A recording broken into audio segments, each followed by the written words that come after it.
劉亦菲之所以被封為神仙姐姐，全因佢係標準嘅夏季型冷白皮，呢種膚色自帶清冷通透感，好似湖水咁乾淨，加上佢五官柔和，氣質溫軟，仲有一種疏離嘅高級感，係典型清冷美人。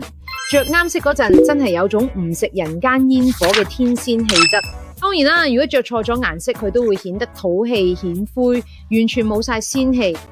夏季型皮膚最啱用嘅顏色就係霧霾藍、香雲紫、冷白、灰粉，仲有薄荷藍。呢啲低飽和度嘅冷色系完美契合夏季型嘅基因，一着上身就高級到入晒骨。尤其係劉亦菲嗰件霧霾藍高頂裙，塊布料垂墜又細膩，顏色柔和又帶啲清冷，襯到佢塊皮膚真係冷白又透亮，氣質又清冷又溫柔，企喺度就好似一幅水墨畫咁，仙氣爆棚，簡直係夏季型嘅天花板。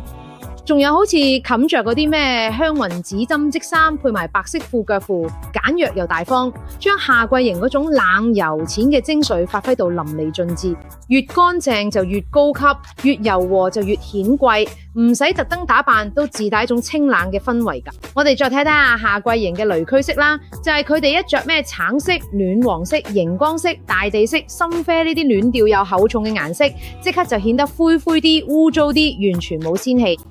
劉亦菲早年着嗰件橙色禮服，就係顏色鮮豔又暖調，完全同佢嗰種冷白皮撞色，直接令佢哋冷白皮變咗做黃皮，氣質即刻跌晒格，睇落俗氣又好普通，完全冇咗平時嗰種清冷高級感。佢件深咖啡色風衣厚重，遮住咗柔和氣質，搞到個人睇落臃腫，踩中咗夏季型最忌嘅暖俗雷區，仙氣全無。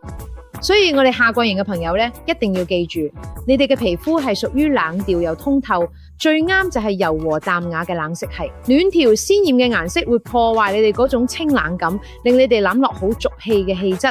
所以平時着衫，我哋優先啲霧霾藍、香雲紫、冷白、灰粉、薄荷藍呢啲色。至於布料方面，我哋可以睇真絲、雪紡、醋酸呢啲細膩又有垂墜感嘅材質，再配搭簡約嘅飾物，好似珍珠耳釘、幼身鎖骨鏈咁，就可以輕鬆着出嗰種清冷嘅高級感，睇落又貴氣又溫柔。好多朋友都話自己明明係冷白皮，但係一着衫點解成日都顯得灰灰啲，好似污糟啲，點着都唔高級。買咗大牌衫都着唔出嗰種質感，其實根本唔係件衫唔夠好，而係你睇着啱夏季型嘅冷色系，佢配合到自己嘅色彩屬性。咁我哋嘅私人診斷可以解決咩問題呢？我哋會用專業工具精準揾到最啱你嘅顏色、布料同埋風格，一對一幫你分析你膚色嘅特質，幫你鎖定你嘅本命色，等你避開晒所有着衫嘅地雷區，令你可以靠本命色着出貴氣同氣質，輕鬆成為人群入邊嘅清冷美人。